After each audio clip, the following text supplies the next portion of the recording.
אבל שהדרך שלי, יש פה עולמות אחרים, וואלה זה עוד מה יש לה, הכיפה לא תתנו, והדרך שלי, רק אתם יכולים לעזור, אבל נשמה לפה, זה עניין אותי.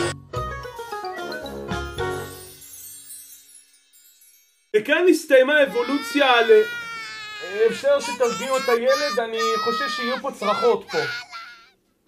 אז כאן הסתיימה האבולוציה, מקווה מאוד אורות! כמה פעמים אני צריך להגיד לכם, תשתיקו את הילד! זה מאוד קשה שתלעד ירדה, אבל אנחנו צריכים להתגבר על זה שיש לנו שתי סגניות! אז אני מאוד מקווה שאתם נהנתם, ועכשיו לא לי... שקט זה עם הילד הזה! טוב זהו זה, אני כבר הורג אותו.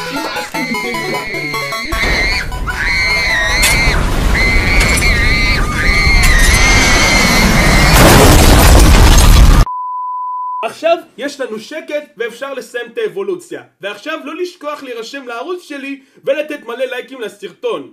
מלא אנשים וילדים בוכים שהם כאלה עצובים שתלעד ירדה מהשידור בגלל המיתוג הזה ויש אחר הפסד במכרז. זה נשמע עצוב, אבל תתרגלו לשתי הזכייניות של קשת ורשת.